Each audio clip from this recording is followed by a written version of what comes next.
Roxy, I'm sure you know the Pixar movie Inside Out. Of course I do. In fact, I recently watched it on a plane again. Cried a lot. So, as you know, the protagonist has 5 primary emotions that are personified throughout the movie. Joy, sadness, anger, fear, disgust. My question for you, what emotion would you say sits at the control center of our podcast? Well, I want to say joy. It's more complex than that. Maybe we need a 6th emotion. Like, what do you have in mind? What's the emotion for smartass? Yeah, I think maybe we should just stick with sass. From Religion News Service, this is Saved by the City, a podcast from 2 Christian women sassing it up on the streets of New York. I'm Katelyn Beatty. And I'm Roxy Stone.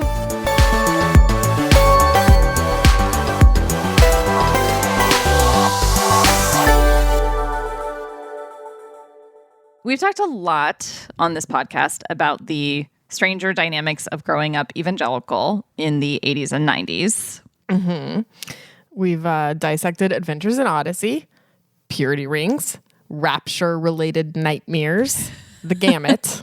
This week, we will be setting aside some of the cultural analysis and be getting a little more intimate, if you will, and earnest, and share some of our most formative core memories centered on faith.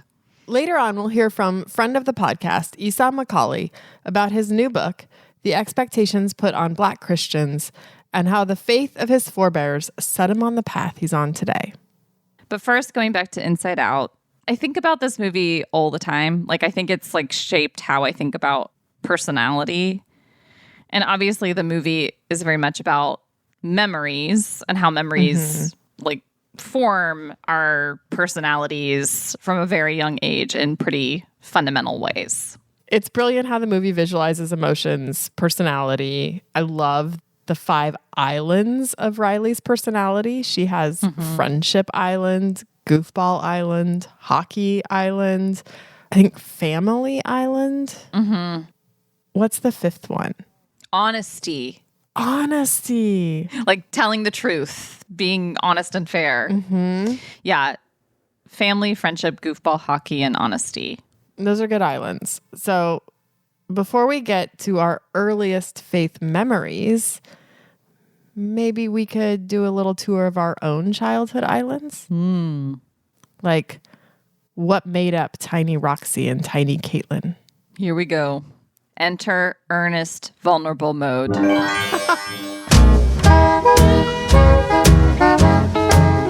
right, I will go first.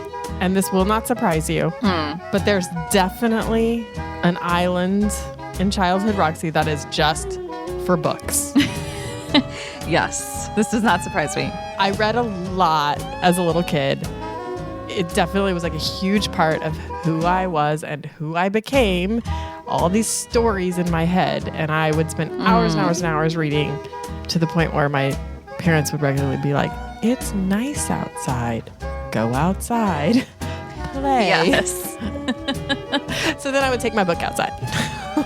Was that partially to like being introverted?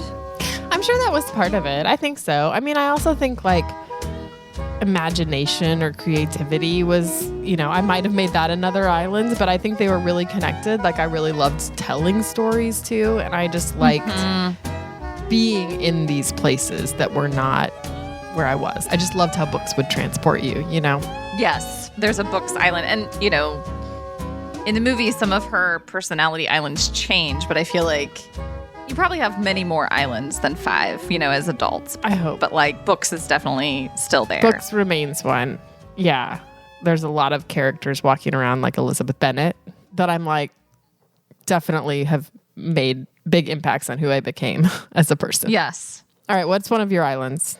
Childhood islands? I wrote down like Nature Island because good. We moved around a lot when I was little, and we lived in Monterey, California from when I was like 5 to 8. My most vivid childhood memories really start in Monterey. And I just have so many memories of us going on hikes and going to the beach and going to the Monterey Bay Aquarium. So you were like in Big Little Lies. Yeah, slightly different narrative for our family. Gosh, I really love that show. And it was gorgeous. Yes. They really made Monterey look amazing. Yes. A little scary, but gorgeous. I just have vivid memories of feeling joy and wonder being in creation, essentially, like with my family. But that was something that felt restorative or exciting even from a young age. And I would say that has remained. Yeah.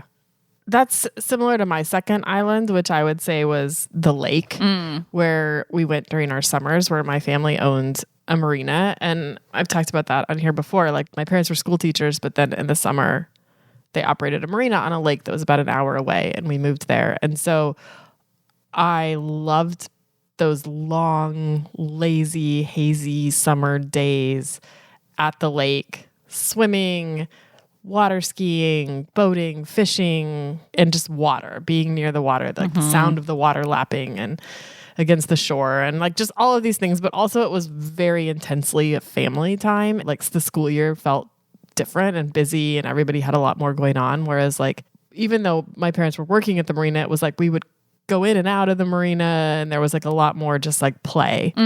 That's definitely one of mine. I would say music was one of mine growing up. Somebody gave me a kid's keyboard at age 5, and I remember just being absorbed in it and playing music from it and dancing around to the music, which relates to an island that is forthcoming.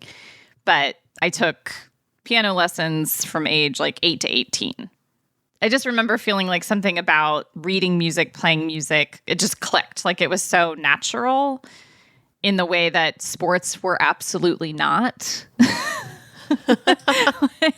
Like, I vividly remember being on a softball team one year and thinking, the other kids clearly have some kind of natural talent that I do not. Like, this doesn't make any sense to me. I would come home from school and look forward to practicing piano.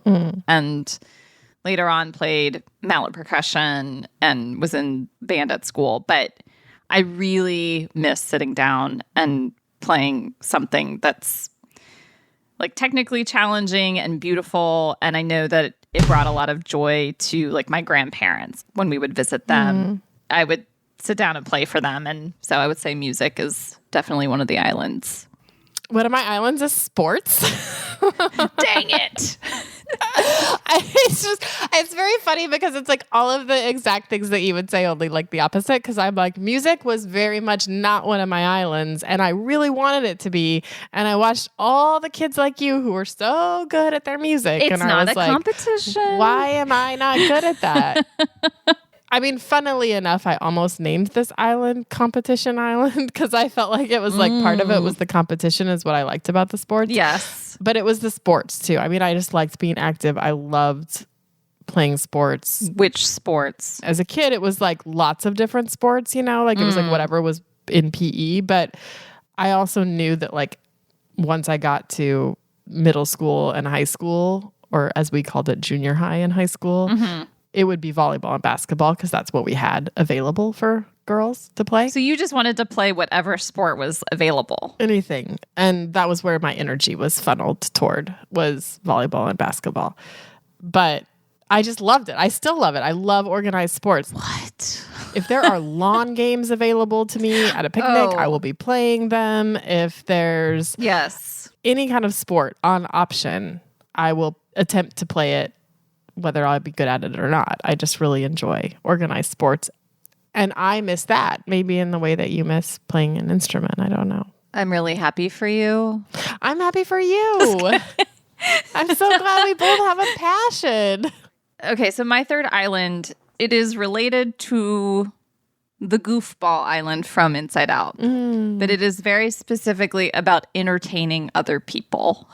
It's not just silliness. I mean, that's for sure there.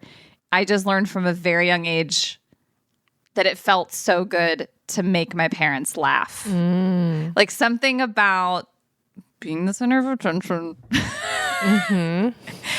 and like getting up and like performing in an entertaining, funny way felt really good. And there's absolutely like oldest child energy there and like I resent this young baby who's very cute and taking away the attention. How do I retain it? But I feel like that Entertainment Island, I feel that is consistent. Hopefully not as obnoxious as a 5-year-old dancing around the living room. But maybe not as adorable either. I don't know.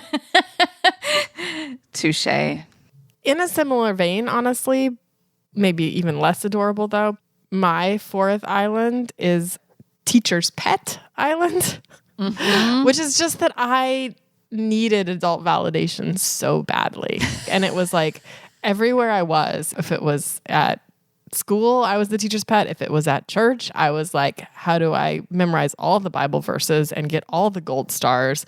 If it was in sports, how do I, it was just like in every place that I could be. Yes. I was like, I need adults to think I'm great. And I am certain that was really annoying.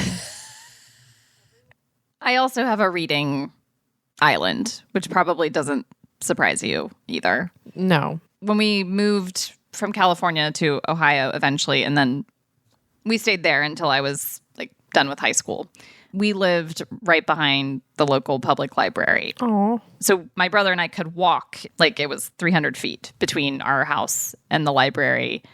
And I just vividly remember going back and forth all throughout the summer, just picking out Judy Blume books, definitely Babysitter's Club, Sweet Valley High.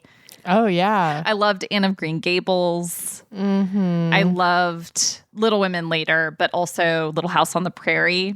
There was like a box set of those books that belonged to my mom and her sister growing up. And I wrote on the box set, like, these belong to the Beatty women. We will cherish them forever.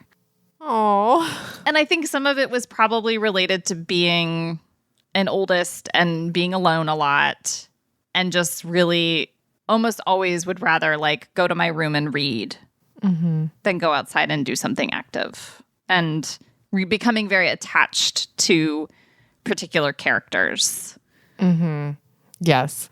I have a feeling that our last island might be similar to Boys. I guess I would call it Church Island. Oh. There were some boys at church, but yes. Jesus Island. Oh, that's better. Jesus Island. Yeah. As anyone who's listened to this podcast even once knows, like that was like a big part of both of our childhoods. And for me, it was like church was literally next door, and we spent a lot of time there, and I really loved it. Both of us had a Jesus Island, if you will. This definitely checks out. Later on, we'll camp out on Jesus Island and talk some more about the core memories that defined our spirituality as kids and continue to today. We'll also talk to author Esau McCaulley about his new memoir, which is all about his own spiritual heritage and ours, and how our families shape our faith as kids and adults. The hardest part of not just writing that book, but my entire adult intellectual life and spiritual life is trying to find the freedom to be myself and not to be anybody's puppet. That nobody owned me or owned my voice. And the frustrating part about that is I'm not sure that I've escaped yet. But first, let's give a shout out to the organization that makes this all possible.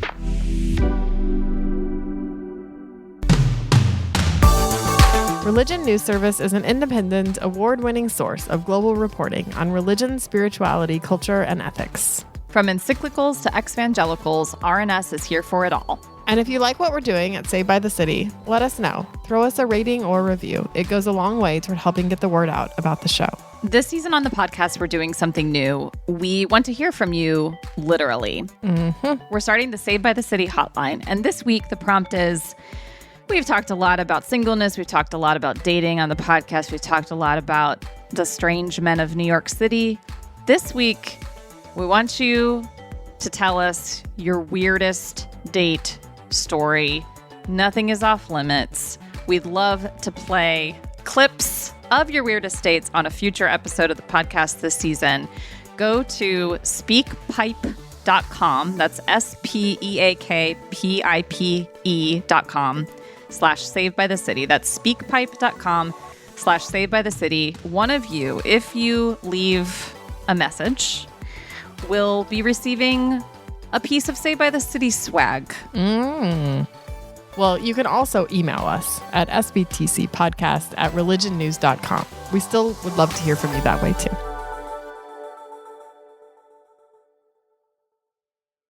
All right, so we're on your Jesus Island, Roxy. Right. What is an earliest, most potent memory of young Christian Roxy? It's an overlap with my reading island. Yes. Of course. I was reading historical novel by Francine Rivers called The Mark of the Lion, or I think it was the series was called The Mark of the Lion. Mm-hmm. There were 3 of them, and they were based ancient Rome, like when Jerusalem had fallen and the Jews were like taken to Rome and were enslaved. And our main character is a Jewish girl who's converted to Christianity, and she's enslaved by this Roman family. And over this course of this series, you know, grows up and falls in love with one of them, and also like tries to convert everybody, and also is like thrown to the lions at one point, but survives. And anyway, her faith was so strong. She was like my role model. And I have this memory of reading this book and being so inspired and thinking, I just want to be like her, falling on my knees and like rededicating my life to Jesus or something. Anyway, that was a big moment. And I remember it because it's like, I really feel like I changed after that in the way that I thought about my faith or approached it. Why do you think it's embarrassing? Because it really was just like so sincere. I'm sure I would not feel the same way about them now. You know, there were ways that it, you know, like that's the whole martyr narrative, the whole like historical romance aspect of it, and how like there was this conversion. She fell in love with this man who was also like the son of her enslaver. He fell in love with her too, but she refused him because he wasn't a Christian and blah, blah. I don't know. It was just so much, right? Sure. And I think just that became this like tent pole in my idea of what it meant to be a Christian. And, you know, there was a lot in there about like, I needed to work to convert people. And we think this is bad. No, it just was very, very intensely front and center for me for a long time. Of course. And how I dated. I felt a lot of guilt again, as we've discussed, about my first boyfriend not being like On fire. a Christian or really on fire. But I think it was peace with a lot of other aspects of how I grew up in that tradition at that particular time, which was a lot about how radical and how central your faith had to be and how self-sacrificial it had to be and all of that. So anyway, it was a real moment for me. Mm-hmm. Yeah, I mean, I know that I like had moments of intense rededication at age like 15, 16, 17. Like, there was something about hearing someone speak or being in a worship service or hearing a missionary and like wanting to kind of capture that new dedication in like a moment, you know? Mm-hmm. So in 7th and 8th grade, I was bullied pretty awfully on the bus, like for a whole year. And, you know, being a 12-year-old and a 13-year-old is probably just like one of the worst times to be a human being. Definitely. And it was around this time that our family was getting really involved in this church. And I was like kind of becoming newly interested in faith. I didn't know what to do about this bullying situation. My parents knew, they didn't know what to do. The bus driver didn't really seem to care. I remember feeling so helpless and scared. And this one day, I was like, okay, anytime I think about this, I'm just going to pray and ask God to take care of it. You can maybe know where this is going. That day, coming home from school on the bus, this girl who was my bully started up, and the bus driver called her to the front and wrote up her name and like kicked her off the bus permanently. Wow. That's powerful as a kid, for sure. And I, of course, can complicate the narrative that I understood it to be at the time, which was just that like I had prayed about this hard thing and God had answered my prayer. Yeah. Like, I don't know what to think about it, but I absolutely know that cemented something very real, that you could have a personal encounter with God and that God cares in a personal way. So that would be on my Jesus Island. I think camp is on my Jesus Island, which would be going backwards chronologically. But when I was a kid, I went to, like a Christian sleepaway camp for a week every summer in the mountains in Colorado. And I loved it. I loved being outdoors. I loved all the activities. There was a lot of organized sports. We got to do like a zip line and some horseback riding and archery. But also we had chapel, and we had these, like, every night we would sit around a fire, a big campfire, and we would sing worship songs, and I felt there at camp, in the chapel, and during the Bible studies, and at the worship time around the campfire, like this was my faith. It felt like a time of really owning something, because I wasn't with my parents. I wasn't at my hometown church. I wasn't being told by adults I respected or something that I was supposed to do this. I mean, I think that's what camp is supposed to do for kids anyway, like whatever kind of camp it is, even if it's like, look at you learned how to build a fire. But I felt like this was my faith. And I had a lot of, those moments around the campfire worshiping where I just felt all the feels about God and about Jesus and about eternity and heaven and all that stuff. So better is one day in your I know. court. Yeah. I think this was pre that, but that's how I felt. Yeah, for sure. There is something about being away from, like, family in your home church that is, I don't know, I guess if you had a cynical view, it'd be like psychologically manipulative. But put more positively, that allows kids to, like, experience something for themselves. It seems like camp is a big factor for a lot of people who grew up in the church. So prior to the aforementioned, miracle on the bus involving the bully, that's the paraphrase from scripture. We went to church. We went to this, like, very traditional United Methodist church.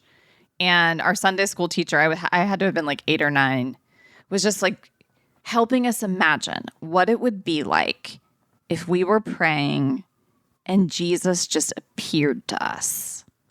Like, what would you feel if Jesus just appeared to you suddenly? And obviously, like, the proper, correct answer was like, we would feel amazed, and we would bow down, and we would feel...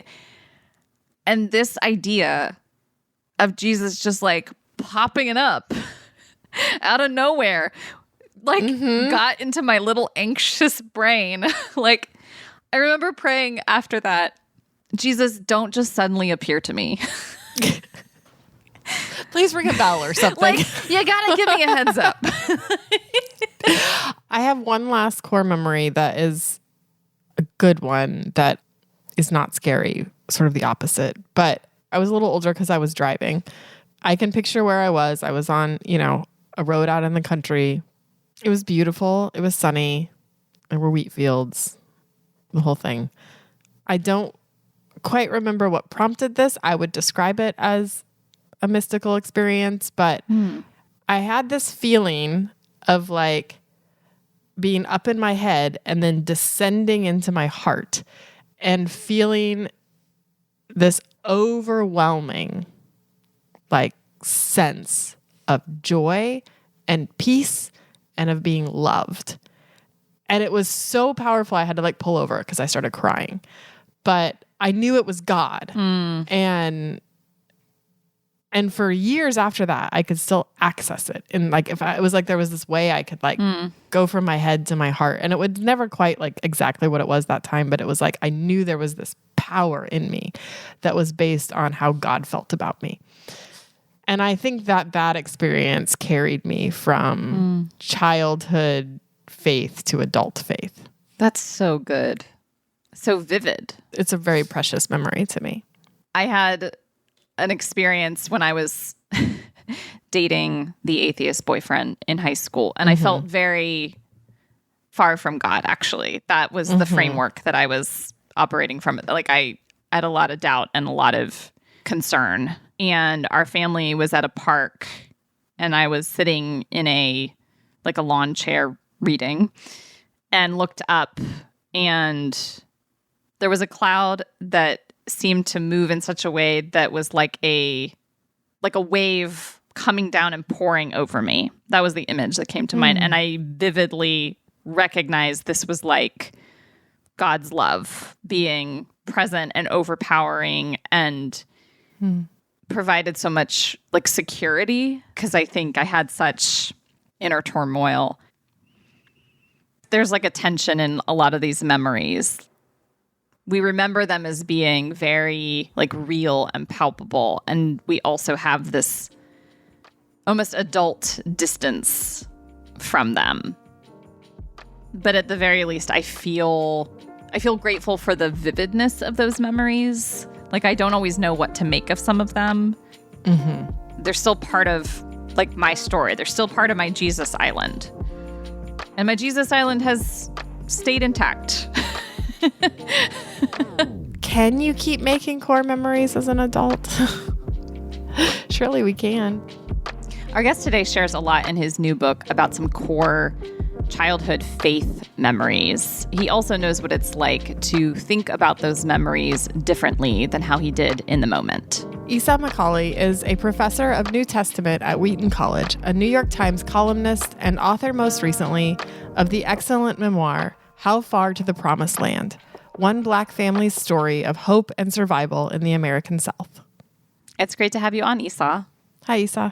Thank you. And I said it before the podcast, and I'll say it again. I think that you all do a great job. I like your writing, your voice, everything. So thank you for having me on the podcast. I'm really excited. Aww. Well, it's great to have you here. Thank you. So your new book, How Far to the Promised Land, is just really well done, so well written. It's very personal. It is a memoir. Because of that, it includes a lot of details about your family, generations that came before you, and there are some painful details in there. So how did you decide as you were writing what to include and how much to reveal? Because you talk about not wanting to play into stereotypes of Black Americans being defined by trauma. How did you decide how to navigate that? Can I tell you like what actually happened? Can I tell you the truth? Good. We prefer the truth. We encourage that here. So you have to understand that How Far to the Promised Land was written during the pandemic. A significant portion of it was begun during the height of the pandemic. And at the time, my wife was deployed in the United States Navy. So she was gone. Me and my 4 children were at home by ourselves. And my daughter used to pray. You pray with your kids before you go to bed. My youngest daughter, I think she's like 3 or 4 at the time, she would pray every night.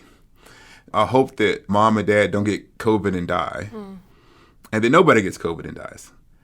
And when you have like children, one of the things that you try to do, you try to protect them from like the darkness of the world. One of the things that the pandemic did is that it broke all the boundaries. You know, you couldn't hide the ugly parts of reality from even tiny children. And so I started to talk to my daughter about death. We had people that we knew who passed away from COVID.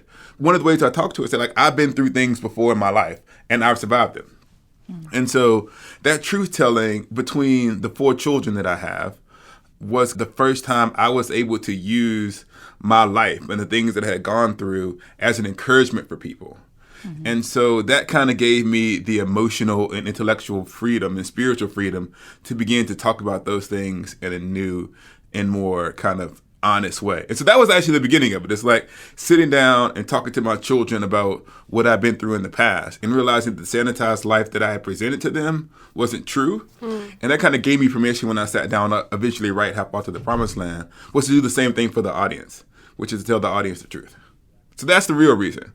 No, it's like dark, but it's like, it's true. Like people are dying and death makes you reflective. The central mode of like what happens that drives the narrative is my father dying in 2017 unexpectedly. It was kind of an unexpected death that was random, just like COVID, right? People would just die.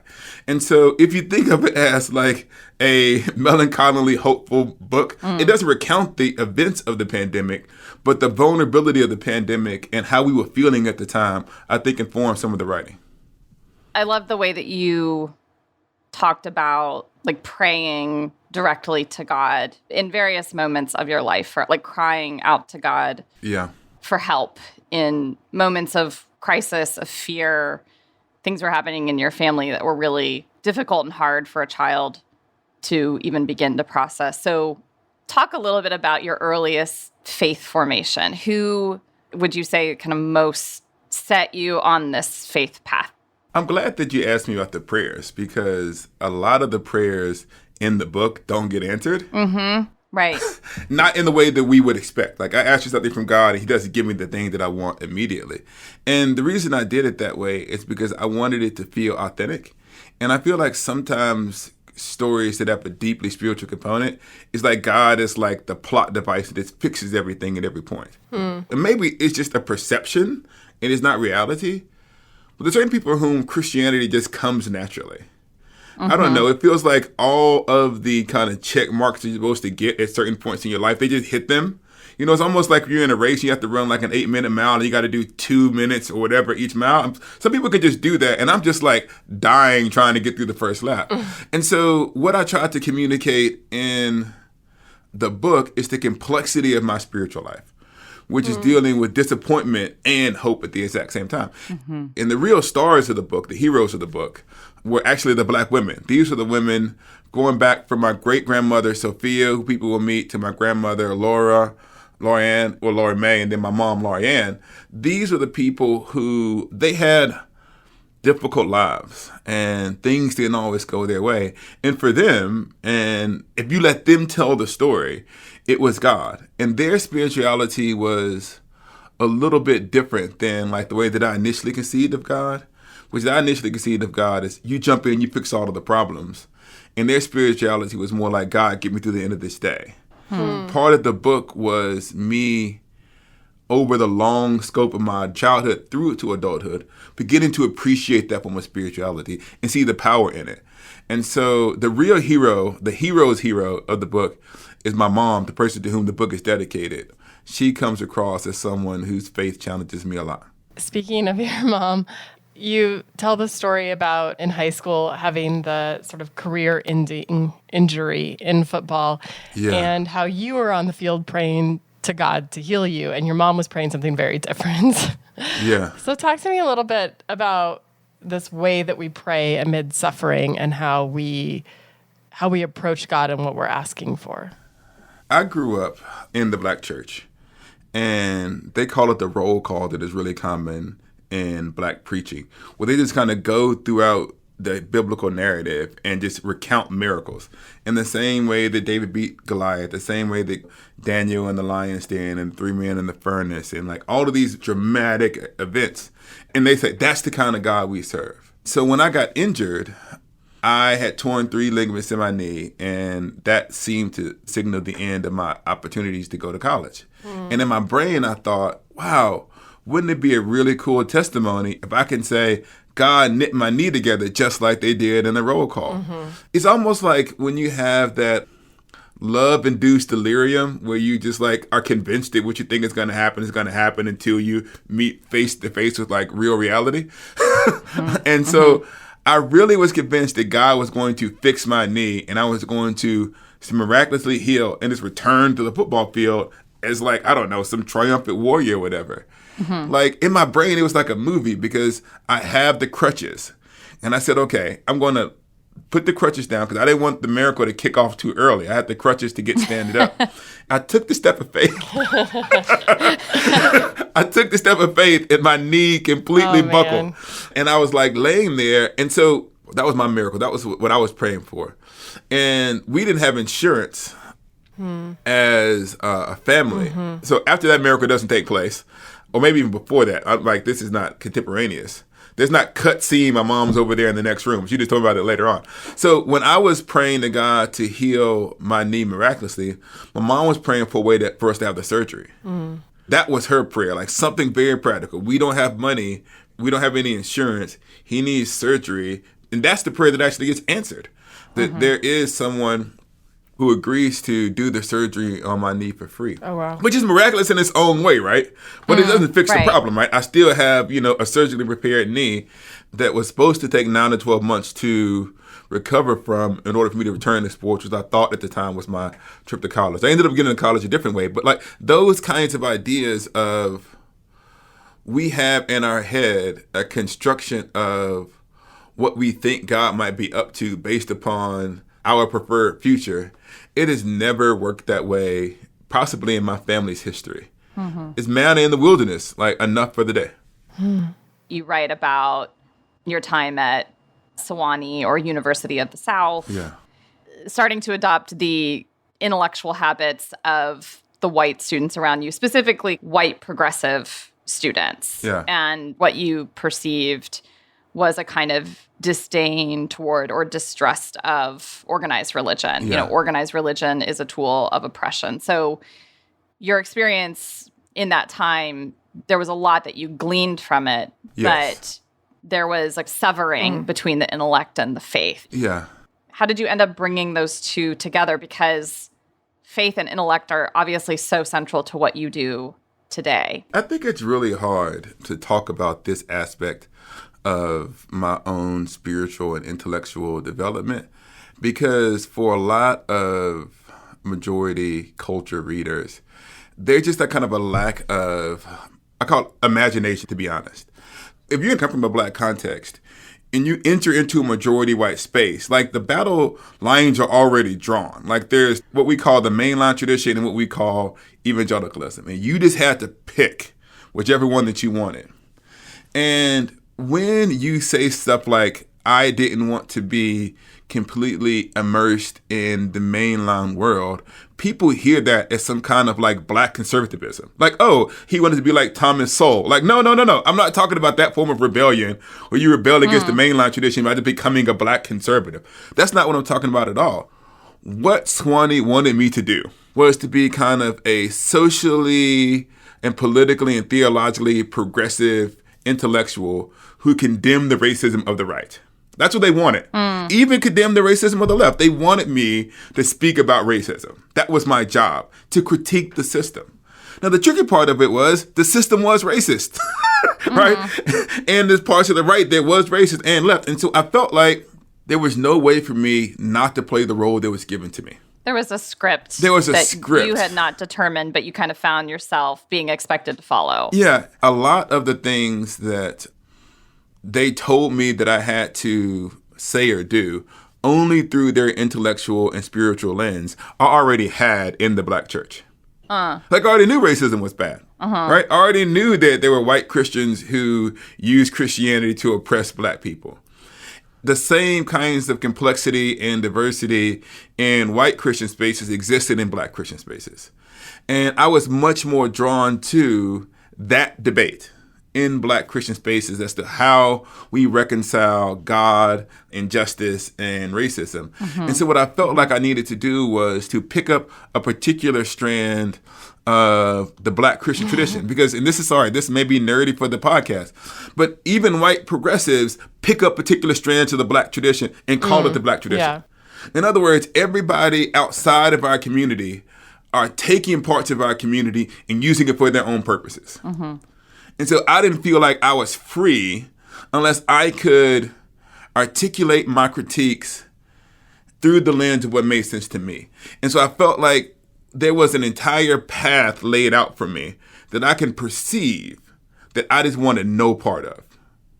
And the hardest part of not just writing that book, but my entire kind of adult intellectual life and spiritual life is trying to find the freedom to be myself and not to be anybody's puppet. What I was talking about at Sewanee was the beginning of that rebellion. That nobody owned me or owned my voice. And the frustrating part about that is I'm not sure that I've escaped yet. I am curious with your New York Times column, and maybe this book too, but who do you feel right now like you're wanting to talk to the most? Like, who are you hoping to reach with your voice and these conversations that you're having in this very public square? Yeah, that's a really interesting question because it presumes like a plan. I guess when I first started writing for the New York Times, I thought that it was my job to kind of tell these big, huge, overarching stories that kind of shape and influence the culture. But if anybody's actually paid attention to my writing over the last 2 to 3 years, they've actually become quite intimate and small stories. Mm-hmm. And I felt called to be authentic to myself and to the community that shaped me. It's kind of a big experiment. Maybe this is indulgent of me. I feel like there is a huge audience through the never-ending discussion and analysis of evangelicalism. Mm-hmm. And I'm not trying to say that evangelicalism, that it shouldn't be critiqued. I'm not saying any of those things. We've indulged in that habit a few times. Have. It might have been never-ending. I'm not saying that those things are bad. What I'm saying is, when I am in Black spaces, we don't talk about evangelicalism all of the time. Mm-hmm. Mm-hmm. And so what I've attempted to do was center authentically African-American Christian stories as often as I could. And to talk about our wrestling with God when we're in the center of the narrative. I don't know the name of that test that they have for movies. The Bechdel test? Where there's two women not talking about a man. Uh-huh. Mm-hmm. I would love to do that test on articles. People should take this clip out and run this across the internet. Do that test and do it with evangelicalism. Two people talking about Christianity in America that doesn't have an evangelical involved in it. Mm-hmm. So, for example, I might do an article about Watch Night, because that was a significant aspect of the Black community when we celebrated emancipation. I may write about MLK's last Sunday sermon, or I might write about on 4th of July, the 3 4th of July speeches that Frederick Douglass gave over the course of his life. It's like our history and story is often only interesting in so much as it's like tied to our battles with evangelicalism. But my childhood was not defined by a battle with evangelicalism. Right. I guess what I'm trying to do is to say, and this sounds cheesy, Black stories matter.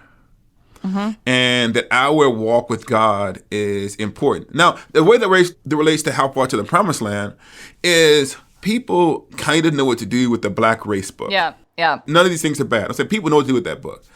I think people even know about like race and poverty.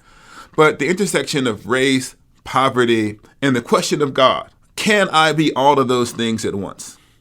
Can we handle a story where the conclusion isn't, oh, the person then kind of realizes as a Black intellectual that Christianity is oppressive and that there's kind of a religious nostalgia that still lingers. Mm-hmm. For me, the journey towards healing was a journey back towards beginnings. I know a lot of African Americans who don't share my exact story, but who wrestled with God in the context of racism and poverty. Mm-hmm. And a poverty that is rooted in the ongoing structures of oppression that stretch over generations. So if you think about C.S. Lewis and Surprised by Joy and the intellectual journey that he went on, or if you think about the 7-Story Mountain and how these respected white men made this journey towards spiritual epiphanies, well, that's not my story where I just sat around and thought about God. My story is I'm wrestling with God in the context of the post-crack epidemic 1990s. Mm-hmm. And can you write a spiritual story that's set in that place? Can a young Black kid who's listening to hip hop also be struggling to make sense of God? And that not be a Black story, but be a profoundly human story and a Christian story as well. That was a good answer to a question I wasn't sure if I should ask. So It's okay. It's okay. So you write about hearing about the murder of Rodney King and your mom kind of sitting down and she gave you the talk. And it's a talk that many Black Americans growing up hear. I was really curious if or how you have given the talk to your own children. Yeah. My mom still gives me the talk. Like, to this day. We went back down to the South this summer, and my mom will still talk to me like, what time are you leaving? Call me whenever you get there. When you get to the hotel, like, don't stop. You know, like the stuff that you see in the story. What I was trying to show, without slipping into kind of nihilistic despair is that following the rules doesn't lead to success. And my mom gave me all of these rules about how to engage with the police, and it didn't work. I still found myself in situations, and I survived because of the providence of God, even though I did what my mom told me. Now, one of the interesting things about this, and this is where I started talking about not being able to shield your kids, because the context of the pandemic was also, if you remember, that was like George Floyd's summer was leading into it, and like the things that kind of happened after that. And I had to sit down and talk to my children. My son in particular, he's the oldest, he's 15 now. He has like a very clear sense of justice or fairness. And he struggles in life when things aren't equal. It's hard for me to say to him is that, son, there will come a time in your life where the rightness or the wrongness of someone's actions does not matter because you don't have the power. And that you're going to have to potentially swallow your pride to make it back home, and justice will have to come later. We live in a majority white space. And I say to him, like, if you go out and you hang out with your buddies, like, what they do and what you do can't be the same. And if they decide they want to go and do something stupid, you need to do the black calculation of that. As a parent of black children, you just wait for that moment when they realize that they're black. Not that they are racially conscious. I'm not talking about that. What I talk about in the book are the two definitions of black. The definition of black that exists within the community, and the definition of black that sometimes exists outside of the community.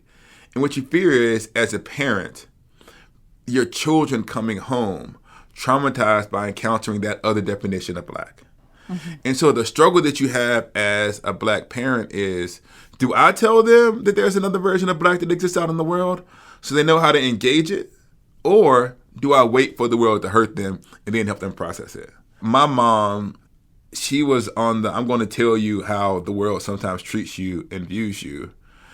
I followed her advice, but I tried to infuse it with like a little bit of hopefulness. One of the things that I was really worried about was that one day my children were going to hit their adult years. They kind of go through that angst and that anger and that frustration that we kind of see when we see the world is messed up in our 20s and our 30s. And I had this idea, maybe it was silly, that they were going to turn to their father and say, Dad, what did you do? And I had this image, this clear image in my head starting in 2020, where I just handed them everything that I wrote. And I said, this is what I tried to do. All that your dad can do. I'm not an activist. I'm not a politician. All I can do is write. And so I can put words on paper that hopefully move society forward. Part of the reason that I write is so that I might do a small part in creating a world that traumatizes my children a little bit less. Thank you so much, Esau. This was it was really great to talk to you. Oh, you're welcome. Saved by the City is a religion news service production. The producer is Jay Woodward and the consulting editor is Paul O'Donnell. We get production assistance from Elizabeth Joy Wyndham. Chaz Rousseau put together our look, and Martin Fowler wrote our theme music. We are Roxy Stone and Caitlin Beatty. Thanks for listening.